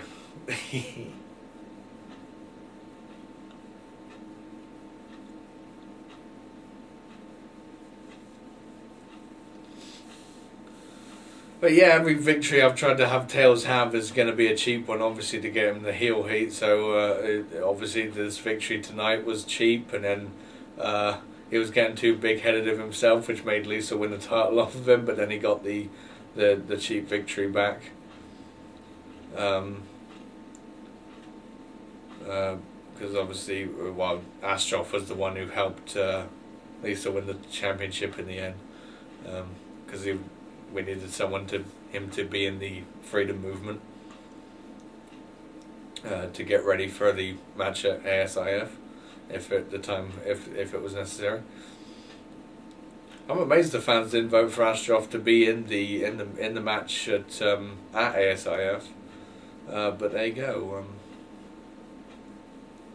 I guess everyone wanted Link to have his revenge, so that is definite proof that people didn't want the Astroff in the main event anymore, and they were now more focused on Link being in the main event against Tails and getting his revenge. So that proves that this night worked, because it worked in the voting, which I'm glad it did, in a way, because it helped to continue the storylines that we did for those two afterwards. But we'll talk more about that at the ASIF event.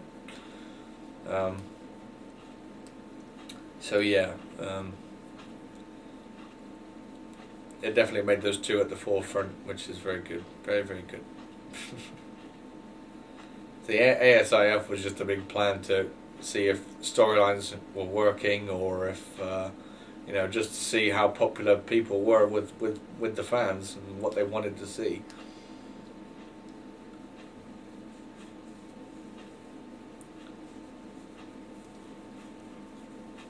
I was always saying it's your show, so make it what you want.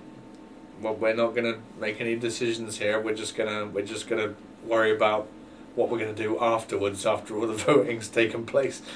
So yeah, everything had to be thought out in advance in terms of what was gonna happen next. Make sure we stick to our guns, so to speak, or do our best to stick to our guns, because I wasn't trying to make everyone vote for a specific thing. I was just leaving it open and making sure it was left open. But yeah, we'll talk more about that when the time comes. I keep saying that, so we'll move on.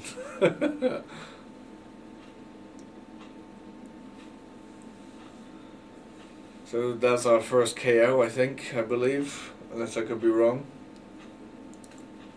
Yeah, we may call this night early days, because it is just about 3 hours long, and time's a wasting.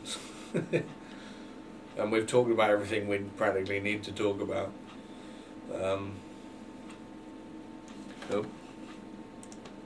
So yeah, I'm gonna thank everyone for watching and sticking with us throughout the whole thing. If you have stuck with us throughout the whole thing, or if you've watched this in parts, we don't mind either. As this is, just things that needed to be said have been said, and we've got things off our chest and whatever, and told you what could have been, or ideas going on, which is the whole premise of this. Like we said, we don't actually plan anything in advance. Just if it comes out, it comes out. But I really can't think of anything right now, and neither can you. Yeah, I think we've covered everything we need to talk about. So yeah, we are cutting this event close. That was a nice spot with the table. We are cutting this event in half, so to speak, but you can find the rest on YouTube. Just type it in ASF No Way Out, and you can, if you haven't seen all of this event, you can go ahead and watch it and know what we're exactly talking about. But you probably inevitably already watched all that, so you don't need to. So anyway, you don't necessarily have to be watching this to hear us or understand what's going on. So yeah. So I think we'll call it a day. Any final thoughts there, Eggman? No, just looking forward to talking about the ASIF for next Thursday. That's for sure. We got a lot of stuff to cover there. Yes, a lot of stuff. Cool. So we're definitely going to find things to talk about there. I couldn't help notice the upload quality, actually, that's on my mind, that's been plaguing me throughout this entire thing. I know something was wrong with the picture, but I've noticed that I think this is a point where my computer was starting to get too much information on it, and I had to save them rather cheaply, because the hard disk space was being used up by other programs that I was using at the time.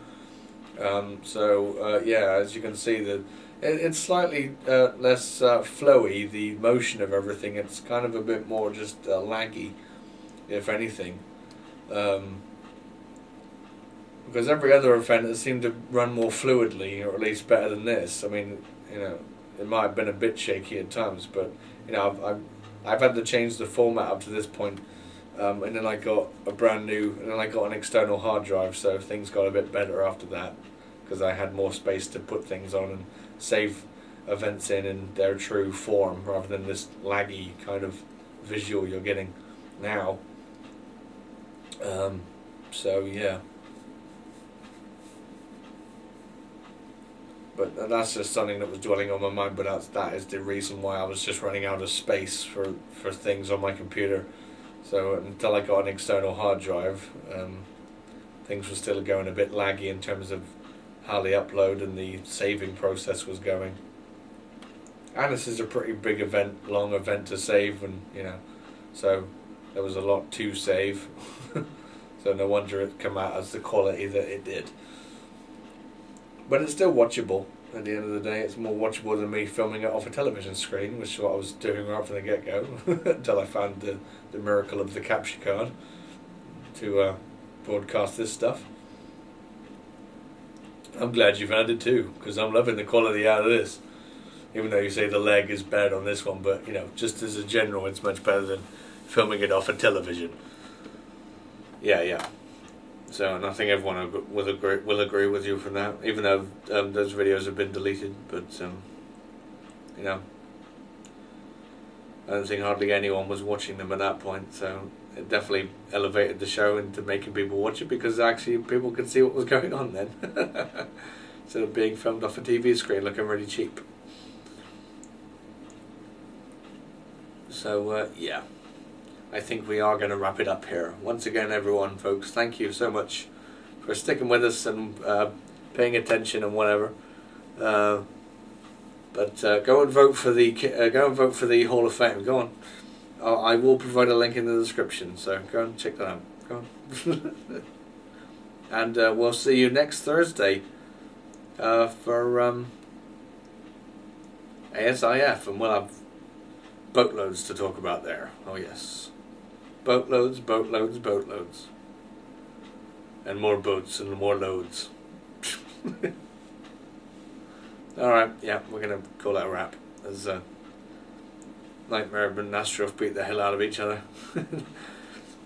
I feel a bit weird cutting it off early, but there you go. We haven't got anything else to discuss or talk about, and there's nothing else on my plate that I need to talk about when it comes to this event or around this event or whatever.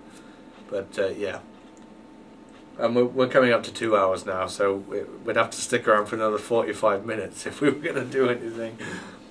No way are we doing that. Okay, so yeah, we're going to say goodbye. I'm hoping the video is going to stop. How long before we get to the end?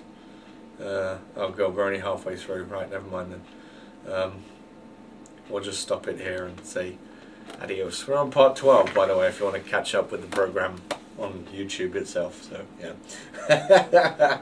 yeah. So yes, goodbye, and we'll see you next Thursday. Goodbye.